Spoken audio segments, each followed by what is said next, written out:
welcome to the show. We're very excited to have you. We are bringing you Jan Winhall.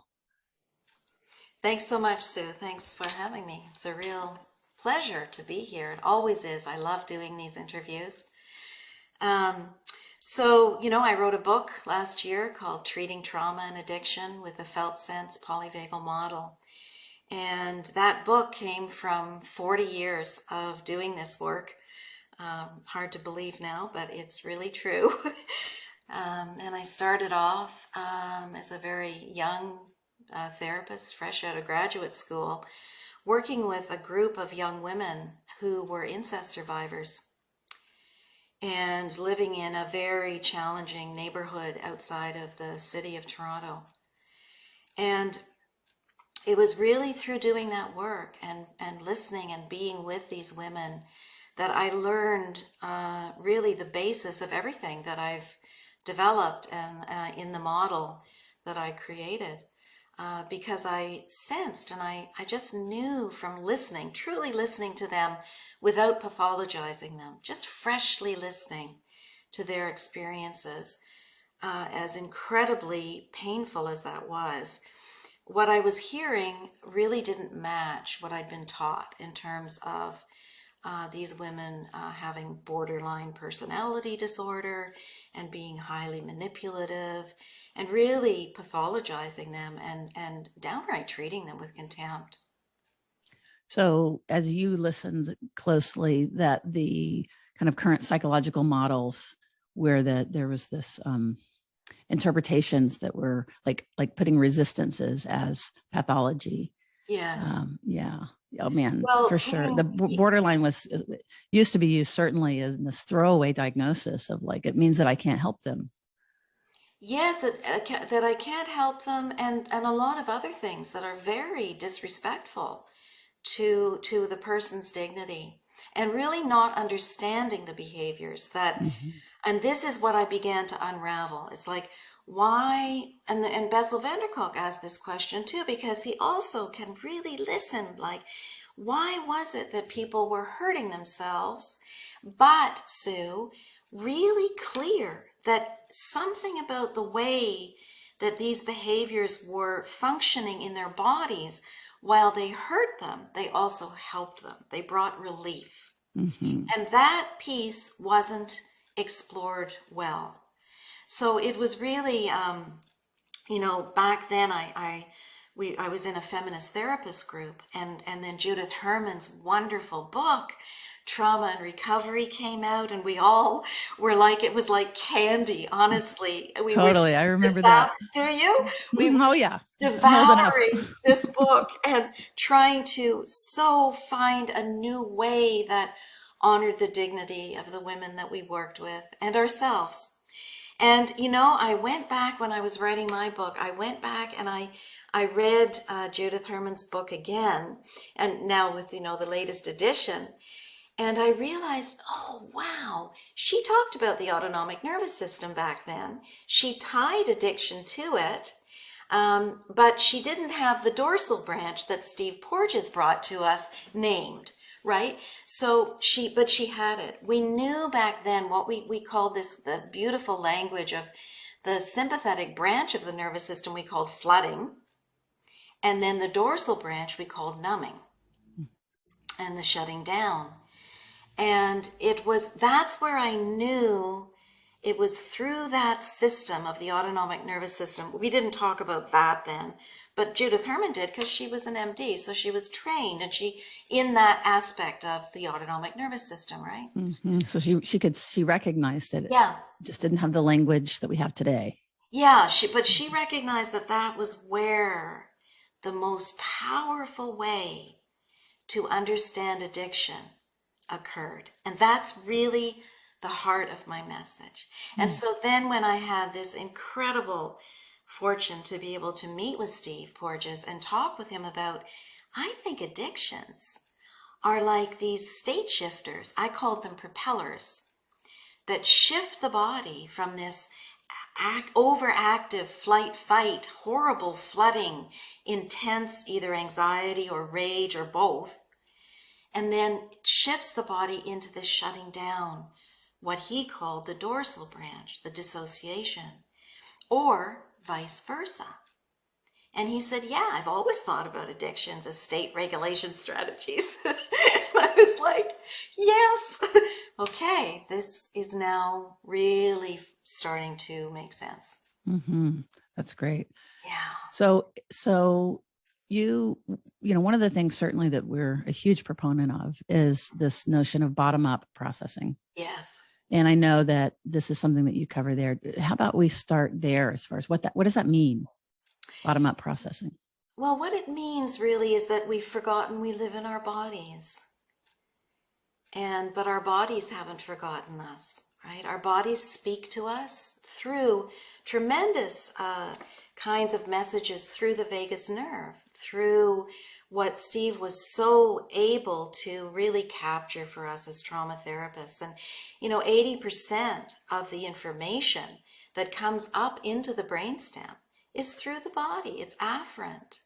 And in our Western culture, we've disembodied ourselves. White supremacy culture values cognition and really denigrates the body. And we're in the polyvagal world and in lots in the feminist world. And, we're really in somatics bringing the body back and saying, wait a minute, what we've done here is really skewed. We've gone off into celebrating cognitive behavior therapy at the expense of the body and the body processes. So my model brings together two embodied processes. One is introception, and that's where I went searching back there 40 years ago. It's like, how am I going to help these women in work in their bodies? Because that's where trauma lives. If you open your eyes and you sit with your client, it's all there in the body, right? Right. Yeah, that's how trauma is experienced. It's not, Yes. Narrative memory. It's physiological experience. Yeah. Yeah. And the vagus nerve is that through, Steve's term, neuroception, that process of neuroception, of noticing unconsciously how safe we are, and then the process of introception, working with the felt sense through lived experience, subjective experiencing. And those two embodied processes are what the model is about. So let's break that apart just a little bit more. So interoception and neuroception. So can you say that again as far as the difference between the two and how they go together? Yeah. So the first piece that I found as I went searching was really this process of introception that Gendlin really developed, called the felt sense. And what the felt sense is all about, this capacity in the body to notice what we're experiencing and to carry us forward to the right direction of healing and growth if we quiet down and listen to what our body tells us. So what Gendlin found in doing a lot of research with clients and therapists who reported really positive outcomes was essentially that these clients were integrated.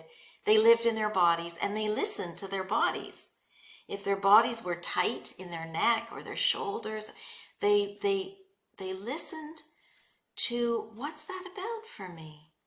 And then as the therapist was able to, in a very depathologizing way, just follow the body with compassion and curiosity, as we know now, the body starts to shift and you start to feel better. It's like pausing and like, yeah, I really do need to get back to dealing with that moment, with that person that bugged me.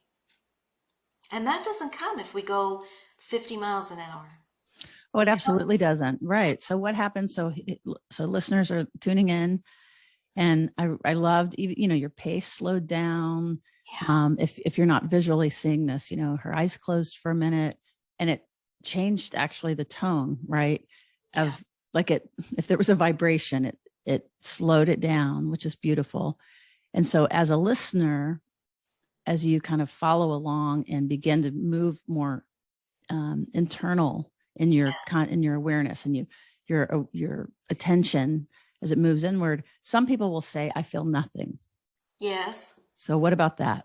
Yeah. Well, and that tells you a lot, right? Some people are afraid to do that. Hmm. And that's because with a trauma response, we've learned to move out of the body because it's frightening. And really, that's what our whole culture teaches us to do.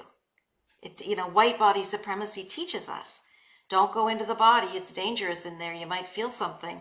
And when we've been hurt in relationship deeply, it is dangerous to stay connected. So we want to go to that dissociated place because it's adaptive. It's not pathologizing. It's adaptive because there's not enough safety around to become present. That is very interesting. And putting it in the trauma lens, I also think about sort of developmental trauma, just, small t developmental trauma, where that it's not that you were connected with your body and you had to cut it off, No. but that you were never directed inward. So really, literally don't have that muscle of the internal attention, being able to put the internal attention in. It just isn't there. Yes, it's frightening, it's threatening for all of us in the culture. And, Judith Herman talked about this too, right? And it's particularly non-adaptive if you are living in a way that the culture doesn't accept. So, racialized people or trans people, if you're living in a way that the culture says is wrong, why it's not safe to come into your body. And so we, as trauma therapists, this was such an important gift that Steve gave us in recognizing that dorsal branch, because a lot of us knew that, and we had some of the language, but really recognizing that state in the nervous system helps to really make our way of understanding it just more sophisticated. It's just a deeper level of understanding how bodies work. This is just how bodies work. They shift into dorsal, and addictions help you to do that very efficiently. Yeah, no, that makes a lot of sense. That's the function. And so, of course, you're going to use them because they work. That's right. And it's amoral, that it's not positive or negative. No. But I really kind of, to highlight something that you just mentioned.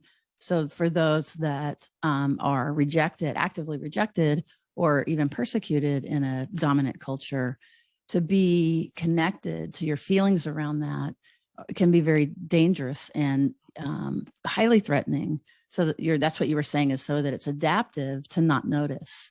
That just feels so, so important. Yes, this is what I call, Sue, moments of real liberation in the therapy. When people ask me, how can you do that work? And they get often this kind of disgusted look on their faces. It's very disturbing. But that's what our culture does to us. Like, ooh, how could you touch into that? Yeah. Especially addiction, ooh, and sex addiction, ooh. There's so much fear and contempt around it. And of course, we then incorporate that when we're struggling with it ourselves. So to the gift of being able to give this to people, to say, addiction is just how the body propels itself from one state to another to try to survive and adapt. And it's worked for you in many ways. Eventually it doesn't, hopefully. If you're here in my office, some part wants to shift, right? But there's nothing, it is completely amoral. It's just a function of the body. Just what your body, what everybody's body does to survive. So you mentioned the term sex addiction, and, I want to reference Doug Braun Harvey's work, and we're going to link that in the show notes. It's really fantastic, kind of sex positive, GLBT friendly, all of that. Beautiful. And so can you tell us a little bit more about what you mean when you say sex addiction? Yeah. So the way that I think about addiction is very simple kind of definition that really helps us to kind of cut through all of that. So I just think of it as a behavior that helps you in the short term, right? It brings relief, and it begins to harm you and the people around you in the long term. And you can't stop doing it even though you want to. So So if people say to me, well, I like having lots of sex anonymously in the park, I'm like, okay, like what is there something about that that's not working for you? Well, yeah, there's, I now I've met somebody and they don't really want that kind of lifestyle. I'm not sure what to do about all that. Well, is that something that you want to look at and change? Nobody's saying it's wrong. But did it help you, or it was okay for you in one context? Now your life's kind of shifting and changing it, and you actually want to stop doing it. You want to try something new, but you can't, and you don't understand what that's about. So it's it's amoral. Mm-hmm. Mm-hmm. Yeah. Yeah. Yeah. No, that's good. And right, because for sure I want to have sex and with whoever, and I'm in a throuple, and I'm Mhm. um so calling something like that compulsive or dysfunctional is the same thing as the old stuff that you were describing about borderline Apologizing it. personality. That's right, Yeah, pathologizing it. yeah, yeah. But so the way that you're incorporating it is, you mean that if it is so driven that it is causing harm and the person themselves wants to change Yeah, it. Yep. yeah, Yeah. yeah. It That makes comes sense. back to your own experience, your own lived experience. If it's not working for you, if it's hurting you, it's hurting the people around you, or you just want to make a change. And That's that's right. hard to do once you're into that neuroplasticity, that world of understanding it through those neural pathways that have become rigid, Yep. That's right? right. So we Yeah. use Because the learning neuroplasticity, model. yeah, it works both ways. Yes, classic Unfortunately. paradox. So Exactly. at the very beginning, I had said we had started off with interoception and Yes. neuroception, and you did such a beautiful job of talking about interoception. I want to loop back around and make sure that Yeah. we get in the Yeah, neuroception. yeah, yeah. So that was the first piece that I brought into the model, was the felt sense and all the beautiful world of Gendlin. Gene Gendlin was a genius, and he was my teacher for many years. I was so lucky. And he developed a whole philosophy that was based on embodiment, bringing concepts into the body, and that's how I wrote my book. Every concept that we used, including neuroception, I brought into, okay, what's your felt sense of the word neuroception? Or what's your felt sense of the word addiction? And taking it down into the body. So there's the interoceptive piece, is around felt sensing and how bodies carry meaning in our lives, and how bodies know how to carry us forward until we get trapped in that trauma feedback loop of flight, fight, freeze, and then folding in, I call it, or shutting down. Now, neuroception, I then discovered, polyvagal theory. I guess it was back in about 2012 when I heard Steve Porges speak. And that's where I then started to think of, okay, so this is really about the autonomic nervous system. And so Steve's word for that process in the body of unconsciously how the body knows to shift us into these different autonomic states to adapt to survive. And just like with temperature, that's how I think about it. If you're sick and your temperature raises, it's not like we say to ourselves, oh, I'm getting sick, I better raise my temperature.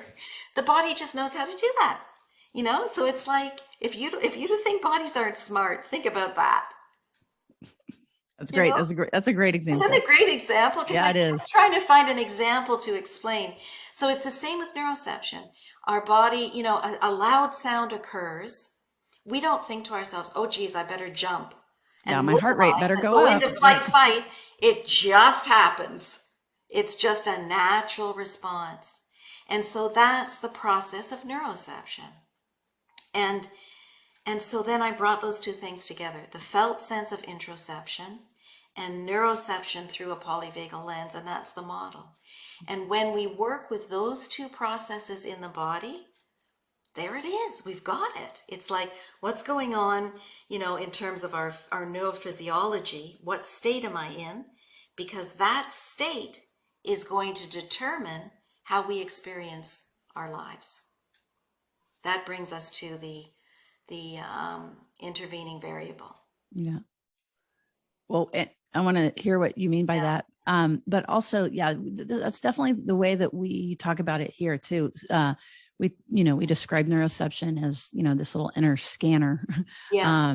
and that's just going on all the time. All the time. Right. And this notion that by practicing state awareness, Yes. that there's the state and trait being more of like, described before as like attachment patterns. Yes. Right. So that's kind of more where you hang out, where you live, versus state, which is what you're describing right now. Yes. So what is the intervening variable The here? intervening variable is Porges' term for understanding the power of the autonomic nervous system. So, traditionally what we're taught in Western psychology is that in behaviorism, is there's a stimulus and there's a response. And what Steve is saying is in between the stimulus and the response is the autonomic nervous system state. Because if there's a stimulus of, say, I'm walking down the street and you bump into me, and depending on what state I'm in my nervous system, if I'm living in a very ventral, calm kind of place and you bump into me, my response is going to be, oh, that's okay. Don't worry about it. Let's dance. She wasn't looking. Or let's dance. Yeah, social engagement. Right. But I forgive you easily. It's all good. If the state that I'm in is fight in the sympathetic branch and you bump into me on the street, well, I'm liable to tell you to just like, what the hell are you doing?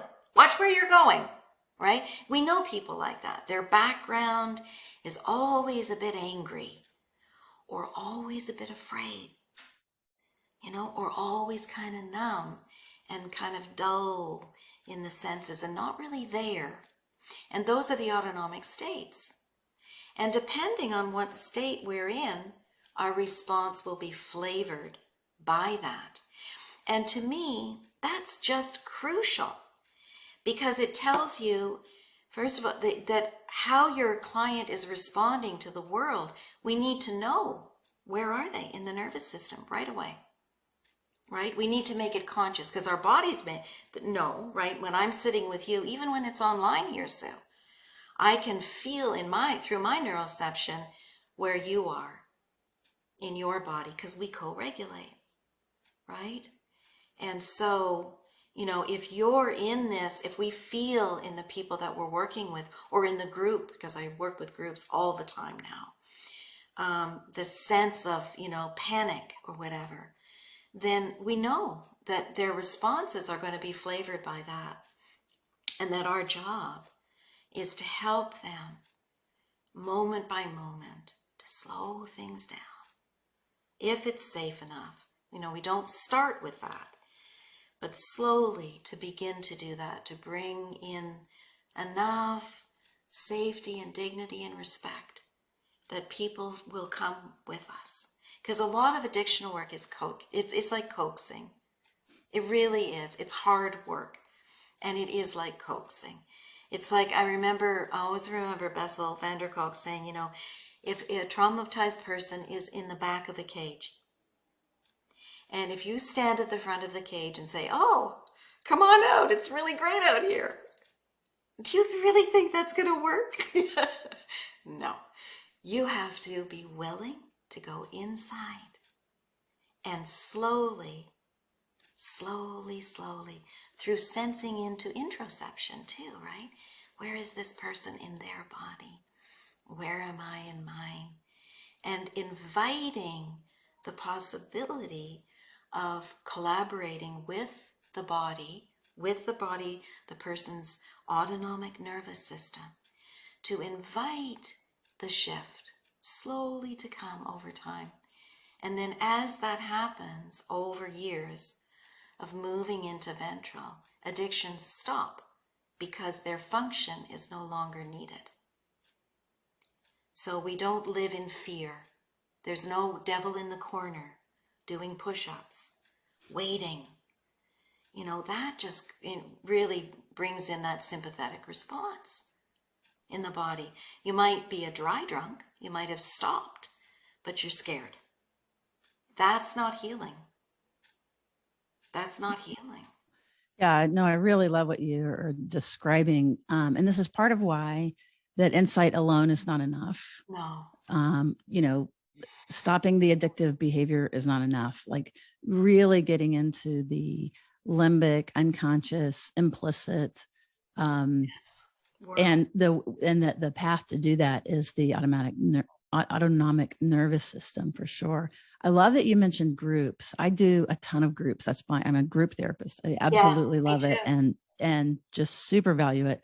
Can you like walk us through, just to give a example of how, let's imagine a group, made up group of maybe women, traumatized women that would have traditionally been described as borderline, which, by the way, for the listener, really kind of means that the nervous system is very, like the amygdala, you might think about that, goes up and down very quickly. There's a dysregulation there that isn't a moral thing. It really is a physiological problem. Yeah. But it can look very stimulating and be very difficult to work with. So, all right, I'm putting you in a group. You've got some traumatized women. Now describe how this model would look. Well, this model would look like, what I've done is to develop, I'm a very visual person, so I've developed 2 visual graphic models. One is a model of the nervous system. I have one for clients, which is kind of simple. We call it the 6 Fs, and one for clinicians. And I use that with the group in addiction as well, very much so. And also a model that is drawn from Patrick Cairns' work called the 3 circle practice. So I don't really agree with a lot of Cairns' model because he uses a whole sort of pathologizing brain disease notion of addiction. But I love this 3 circle practice. So what we do is we use both of those graphics as practices. So in the 6 Fs, we have the ventral branch we call flock. We have the sympathetic branch that we call flight fight. We have the dorsal branch that we call fold. They're just simple ways of remembering. Then we have blended states. So the blended state between the grounded ventral branch and sympathetic, we call fun, or play, or fired up. So fired up is like a lot of what I'm doing right now. I feel fired up. I feel grounded, but it's exciting to be with you and to do this work, right? And then on the other side of the model is this blending of flock and ventral and dorsal. So you get these beautiful places of flow, the felt sense practicing, the meditation practice, love making, nursing, sometimes breastfeeding is this, it's where the body feels safe to be still, to be immobilized. Such a gift when you're traumatized. And then the third blended state I named as fixate. And this is the blending of the sympathetic flight fight and the folding dorsal. And that addictions live in this fixate freeze state, and they propel us back and forth to function, to be able to shift states when we need to, because there's no ventral available. And so we use this and we call it orienting to the model, orienting to the 6 Fs. And my clients know where they are. We do a practice called the felt sense polyvagal grounding practice. We go inside. We first notice how the body's carrying itself so that they learn to identify what state they're in through the feelings in the body, either of constriction with sympathetic, or a kind of collapsing with fold and dorsal, or a nice calm kind of feeling in the belly, the center of the body in ventral. So people know when they work with me, they know the state they're in. And then we also use, then we go into kind of felt sensing into what's going on in your life. What wants your attention right now? Where's there an issue that's calling to you? And then we work with a focusing practice in the group. and people learn how to listen to each other, and we share listening along with me, which is really powerful. Focusing is done in partnerships, which is so beautiful. Mm-hmm. To help each other in the group to heal, and then everybody has a partnership outside of the group as well. It's so beautiful. It's so empowering. You know, Jen Lin wrote a paper called The Politics of Giving Therapy Away. And it's not to in any way dismiss what we do as therapists, but his vision was that when we can teach people to listen to what's happening inside another person in their body, and to be with each other with compassion and skill, then we're not going to need therapists nearly as much as we do now, because we're going to live in a more grounded, regulated world. I love that. I absolutely love that. It's amazing. And yeah, that, you know, they're talking about the mental health crisis and things like Yes. that, and not enough therapists. But yeah, you don't have to have letters behind your name to be a powerful healer. And also, you know, all the therapy in the world isn't going to solve, you know, systematic racism and, you know, violence against trans people. Like, there's no, you know, especially here in Texas, like these poor families that literally can be investigated by Child Protective Services if their child is in treatment related to gender identity. It is insane. And so describing, you know, trying to get them into ventral vagal doesn't make any sense. No, it doesn't. Right. It doesn't. However, I do believe, and you know, I learned this from Sandra Butler, who 40 years ago, who wrote one of the first books on incest called The Conspiracy of Silence. And one of the women in the group asked her, "Is like, how do we? It's just what we're talking about now. How do we how do we say, you know, oh, it's okay to be?" And I remember Sandra saying, there are little moments that we can create together, right now, right here.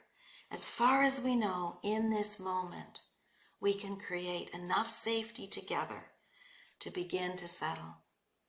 And she said, that's very important for me. And I learned a lot from that. I really love that, especially in the context of the acknowledgement of the larger abuse violation, you know what I mean? The systematic problem, you know, the climate change, you know, like these big things that are impacting our nervous system. Yet at the same time, I totally agree and love how you said that. I think that was really wonderful. It's still the solution, if you will, you know, inside ourselves is still finding this ventral space, going to this embodied. Yes, that's right. Because it's from there that we can make decisions and respond in the most mindful and effective and maybe powerful, fiery way.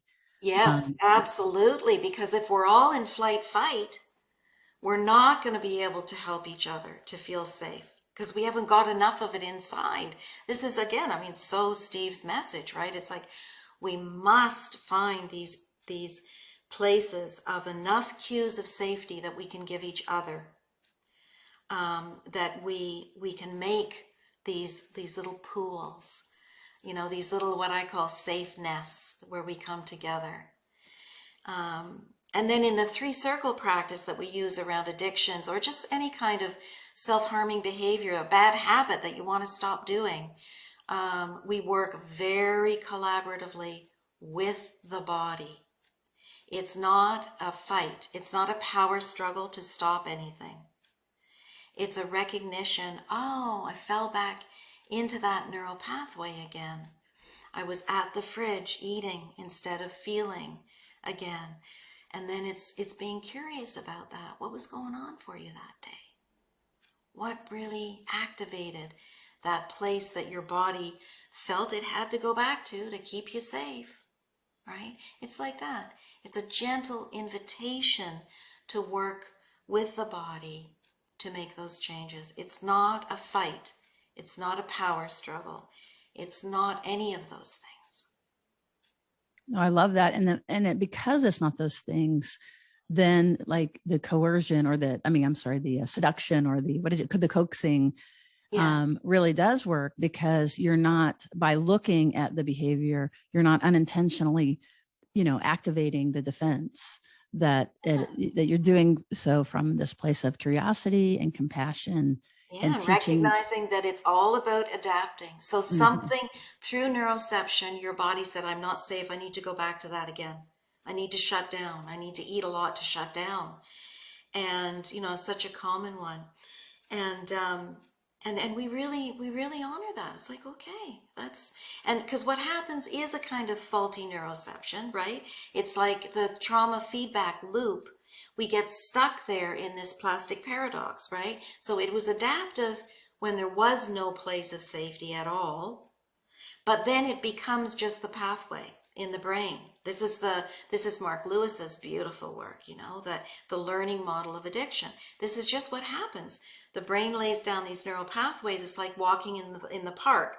Eventually you see a path, and then eventually you get stuck, and it's like a rut that you're in.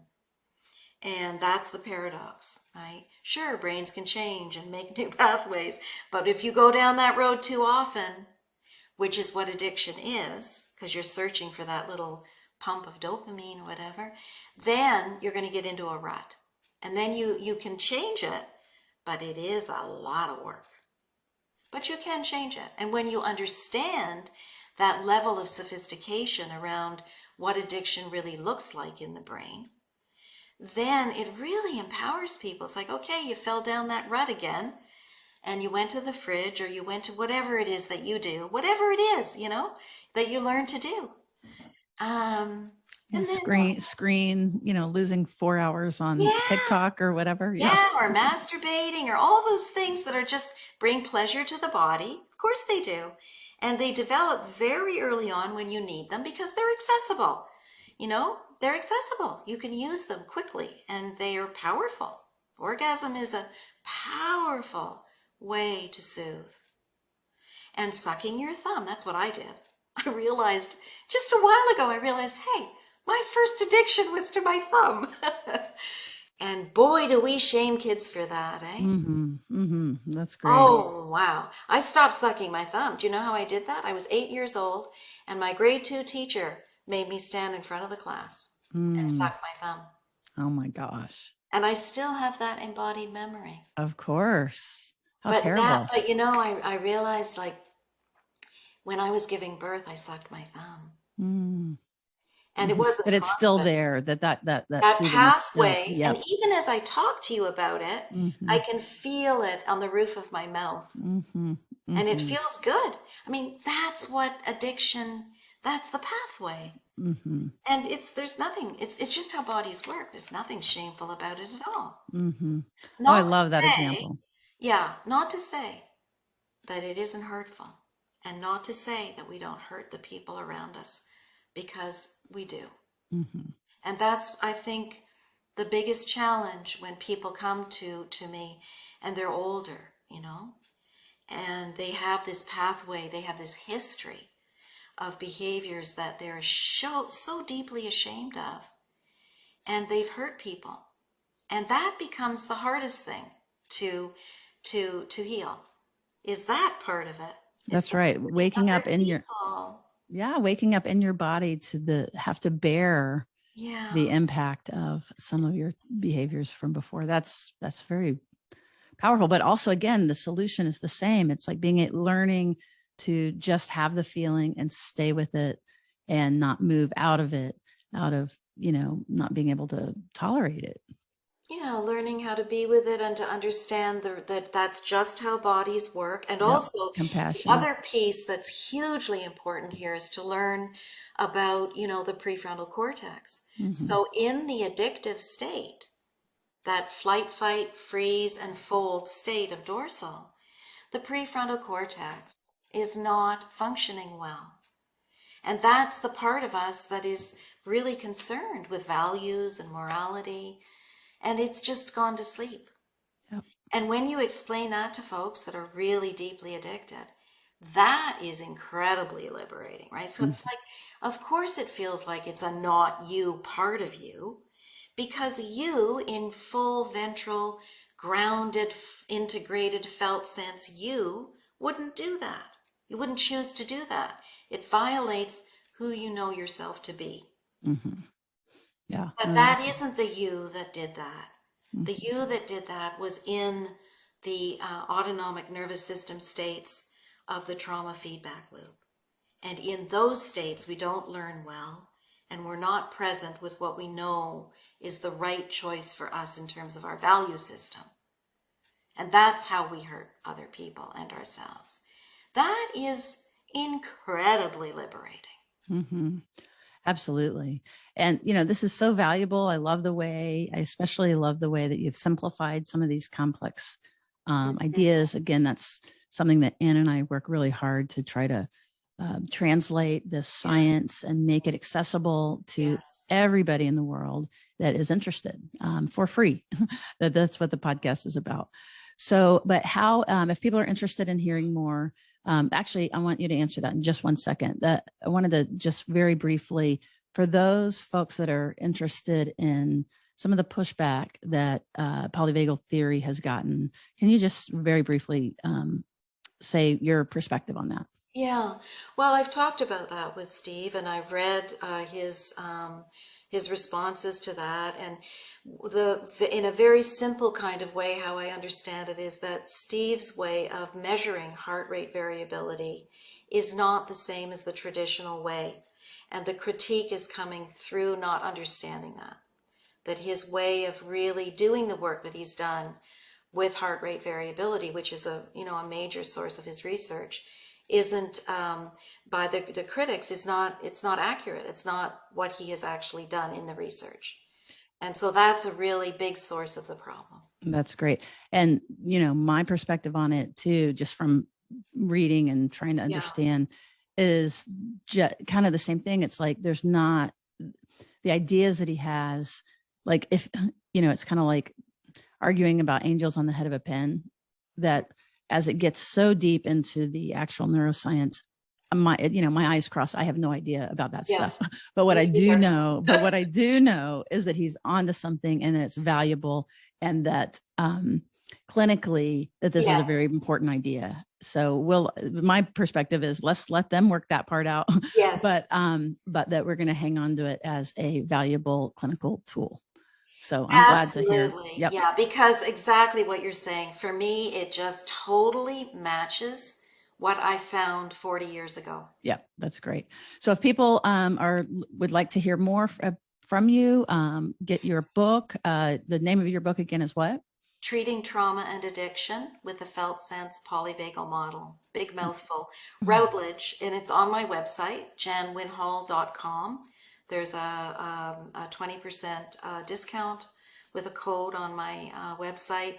And then you can download the graphics. We use body cards, the model that I described, the 6 Fs, the 3 circle practice, and then listed is lots of other courses. In the Polyvagal Institute, I have a course now, a certification course. The first group live meetup starts November 5th. So very excited about that. Certification in Polyvagal Institute through my book, Treating Trauma and Addiction, and also a certification through the International Focusing Institute in Focusing Proficiency. Wow, those are a lot of opportunities. Yeah, that's great.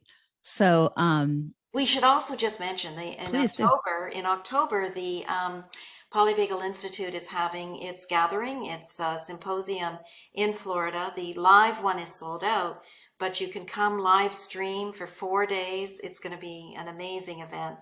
Janina Fisher's coming, and Sonia Gomez, and also that we're doing 2 days of the Safe and Sound Protocol.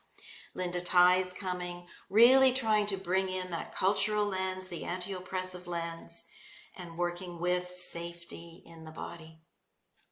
That's great. That is great. So we will list all these things in the show notes, which you can find at therapistsuncensored.com. And it'll be / the number episode this is, that at this point, I don't know, or you can just go to the website and there's a search function, and you can search for Jan Winhall, and you will find all of these resources for sure. So, and if you've enjoyed this and would like to hear more, certainly we have a deep library of, including interviews with Steve Porges himself, and Deb Dana, of course, in our catalog for free. And we would love for you to go check those things out so you can deep dive into these concepts, which we're thrilled to be able to bring you. Thank you so much for joining us. And so this has much, been Sue. That was really fun. helpful. Yeah. Yeah. And, Ann and I have been, learning and articulating and translating. And this is a really beautiful example of it coming together in a way that is really understandable. So I'm so glad. Thank you absolutely. so much. So much. Thank you.